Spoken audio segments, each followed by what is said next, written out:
some sort of soap or something. Almost smells like windshield washing fluid. Are your headlights yellow and boring looking and you can't see at night when you're driving? Look no further. Get these bulbs from AUXITO. They're LED, they're easy to install. These are H8, H9, and H11. And this is exactly what I need for this 2015 Ford Focus. So as you can see, it's yellow.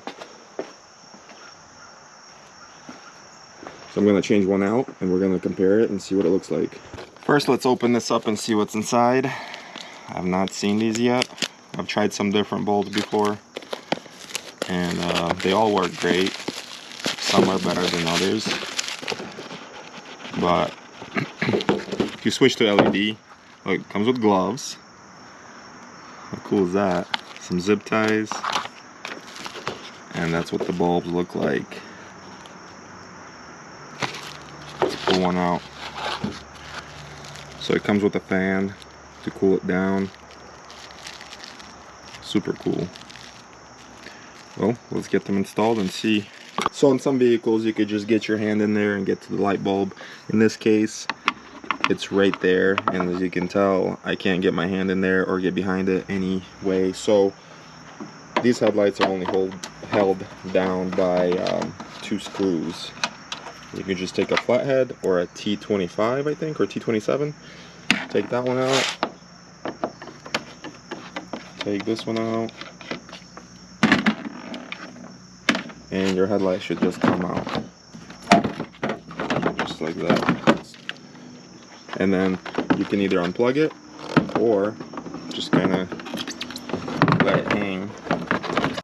So I actually went ahead and unplugged this so I could show it better, but you just push this tab down and pull it. Sometimes you can pry it with a flathead in there, and it'll be easier as well to remove it, because sometimes this plastic, it dry rots over time and it's really hard to disconnect sometimes. So I've got this one on. It looks like that the low beam is the one on the outer. So you just pull this out. There's your bulb.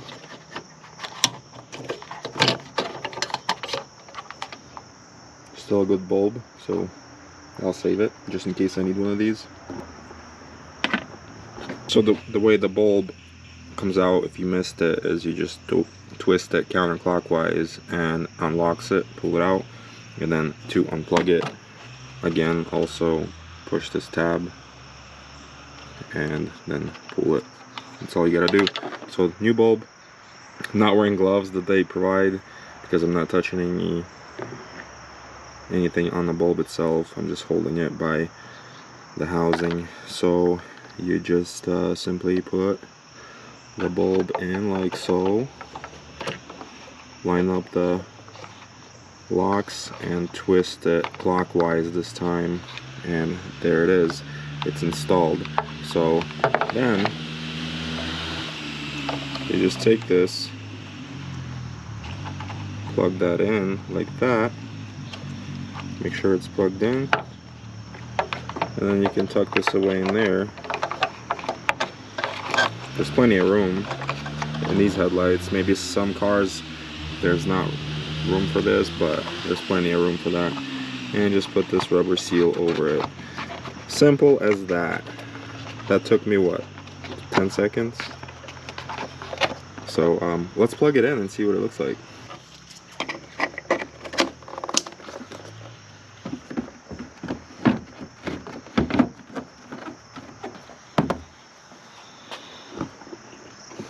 Alright, let's turn these on. Wow, what a difference. Look at that. Get rid of your boring light bulbs and get you some of these from AUXITO. Check them out.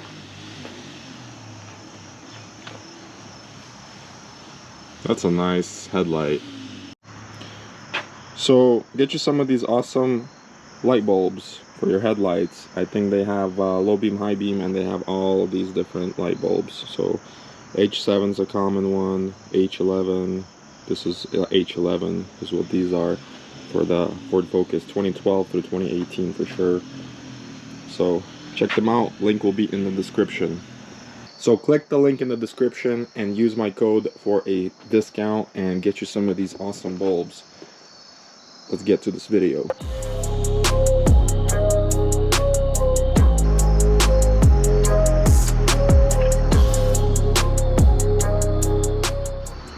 It's actually getting dark, so we're actually gonna test these at night and see how they do. Look how good these lights are.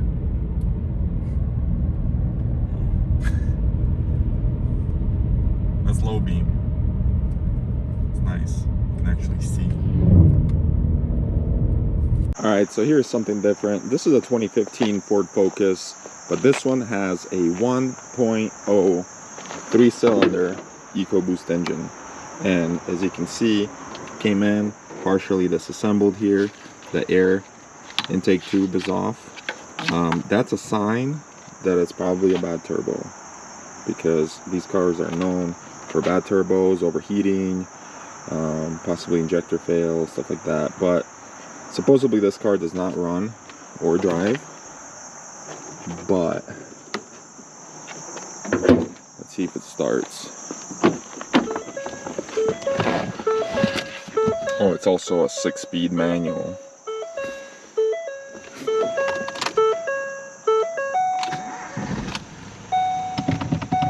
Started right up.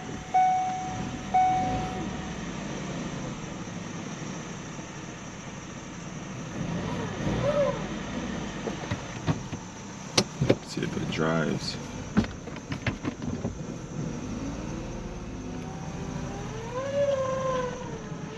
I'm hearing some turbo noises.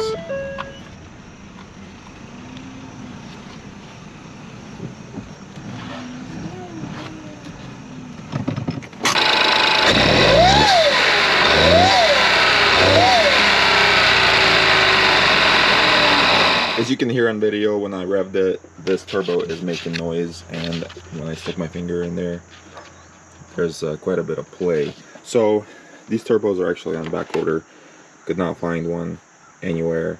There's some used ones out there, but I found this. It's an upgraded inner piece for the turbo, and the part number is slightly off, but I think it should work, and it's an upgraded part, and it seems like it's a good piece. Came with a few gaskets and rings. The turbo's pretty easy to get to here, so I'm gonna go ahead and remove the shield, unplug the sensor, try to remove this turbo off of there, and let's see how it goes.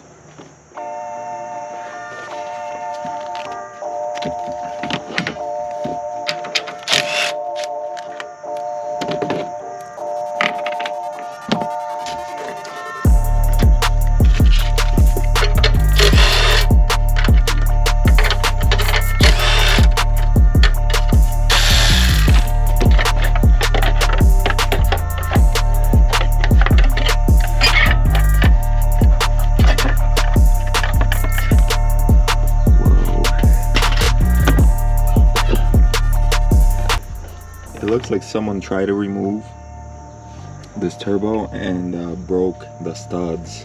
Well, broke one of them and the other one is half loose. So someone tried to work on this, and that didn't work.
the little turbo.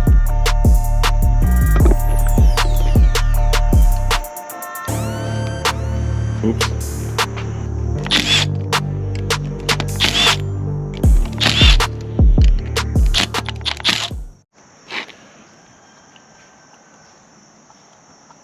As you can see, the bearings are shot, but it's still in one piece. That noise you were hearing is this blade hitting the housing, and that's why when I revved it, it was making that metal to metal noise. And you can tell the fins are actually scraped. So that insert, if it fits this, it should fix the problem.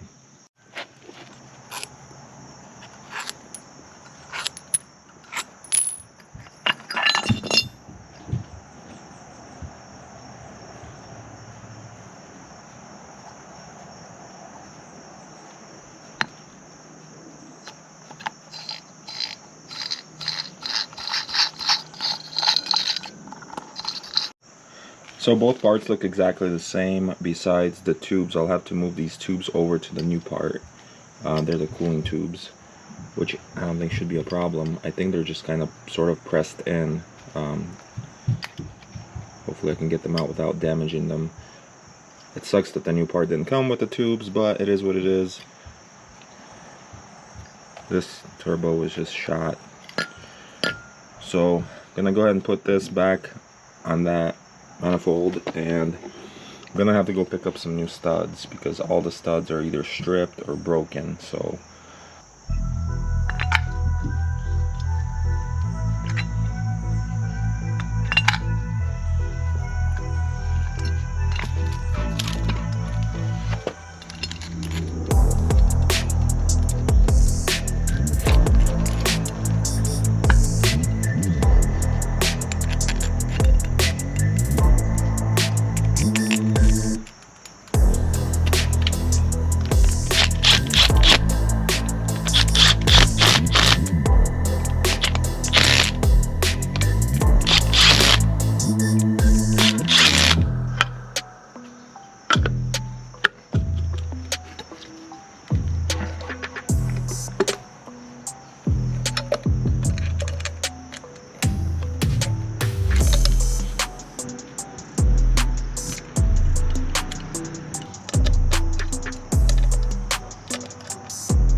it took me a while to drill some of these studs out, but I replaced all 4 on the turbo, and then I got 4 new ones for the exhaust as well.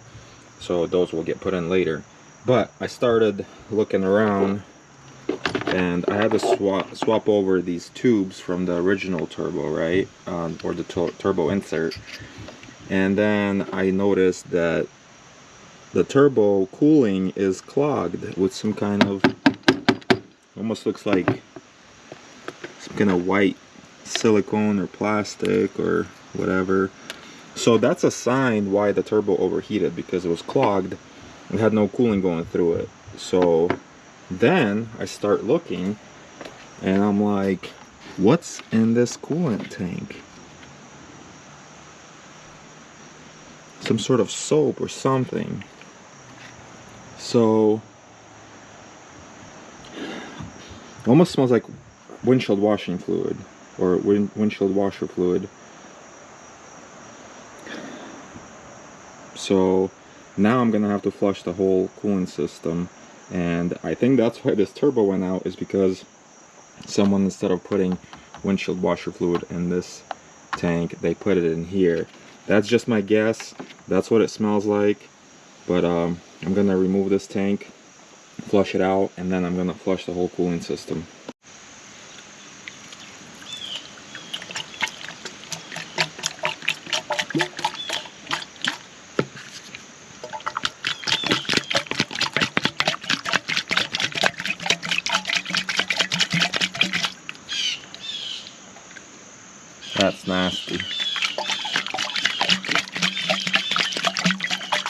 So I'm almost sure that's windshield washer fluid. It just basically, I guess, boiled from the engine heat probably, and it got sort of turned into like soap or something like that. So it clogged up the turbo, and the tank I was actually able to flush out pretty good.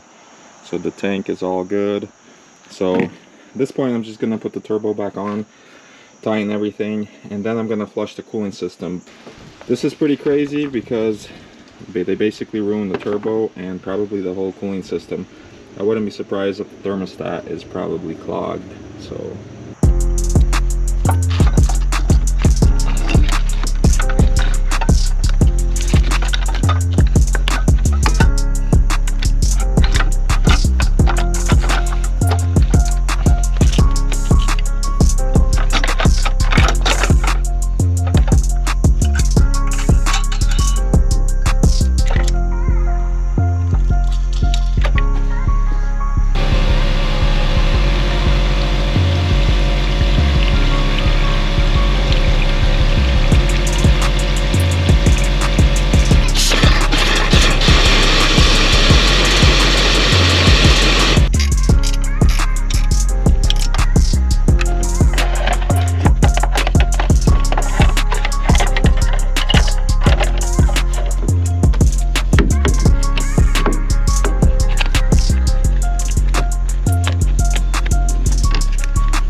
alright, so I put some fresh coolant in here, and didn't have any distilled water, so I just filled it with coolant.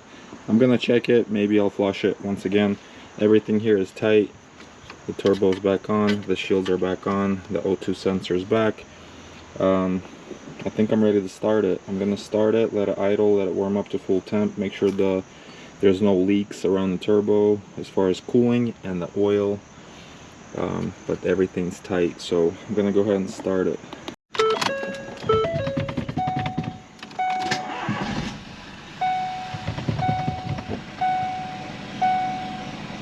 Alright, I'm gonna let it warm up to full temp, and then we'll do a couple revs and see.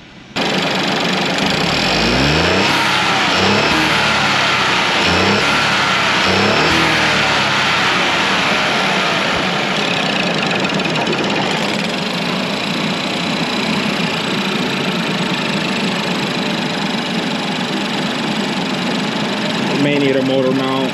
The engine's shaking quite a bit. I'm probably going to get some spark plugs as well. But turbo's fixed, cooling system has been flushed, and it's all clean.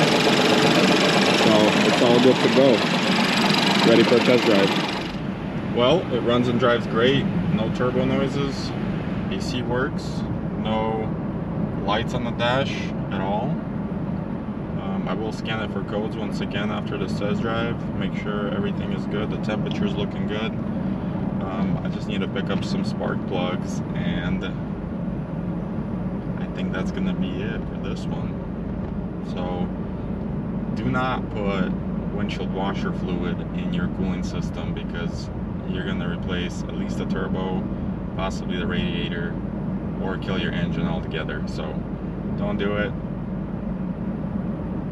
If you do it, just flush it right away or drain it, and you'll be fine later.